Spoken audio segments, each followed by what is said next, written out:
rising above our minds. Now, let's just get this straight. The mind is out there to contain our existence in a bubble. Within this existence, what the mind does is it gives us stuff to keep us entertained. It gives us a childhood, it gives us a adulthood, and it gives us the whatever you want to call after we convince ourselves that we have done enough, our retirement. Now, within this existence which the mind gives us, it gives us tasks to accomplish, it gives us problems to solve, and it gives us families to feed most of the time.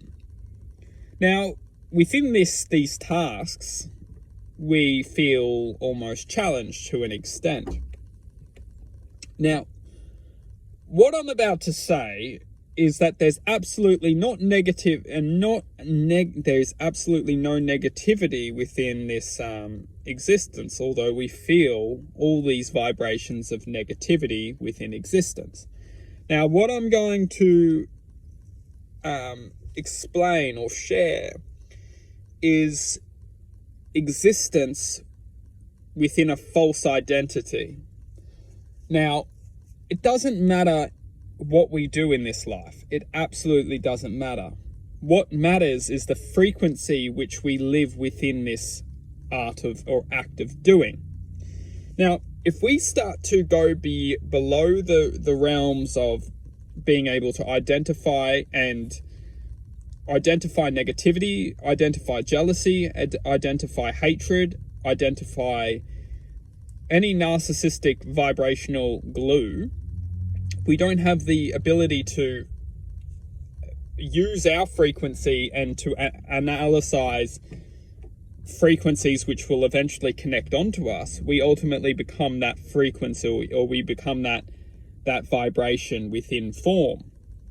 So it doesn't matter what we do in life, as long as we're living by a frequency that we can ultimately avoid pain, suffering, and hatred. Because pain, suffering, and hatred will only connect to other people. So we link arms with the hatred, with the pain, with the suffering, and then we eventually connect onto someone else because we just can't help it. It's connectivity. It's the rule. It's law. It's physics.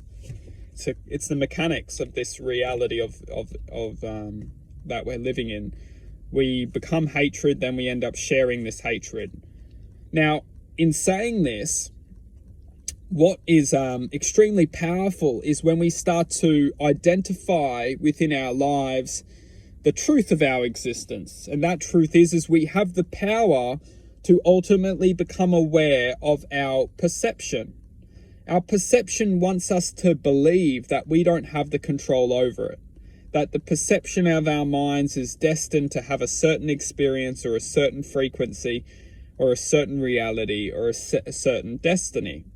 Now, partially this may have truth, and the truth being that we are meant to experience certain things in this life, and that life will bring us to these experiences for a reason.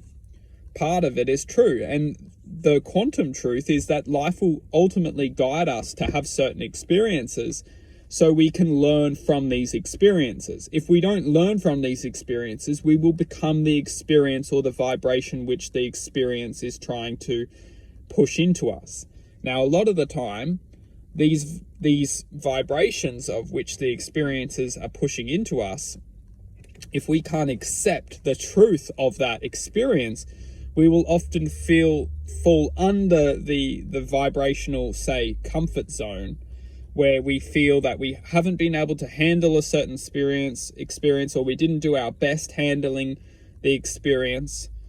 So we'll ultimately look at that experience as if it was greater than us, which will ultimately reflect a certain disappointment or a certain frustration or a certain sadness to this reflection. It will look down, we'll essentially look down on ourselves, which will ultimately create a vibration of density. Wrap this up into a part 2.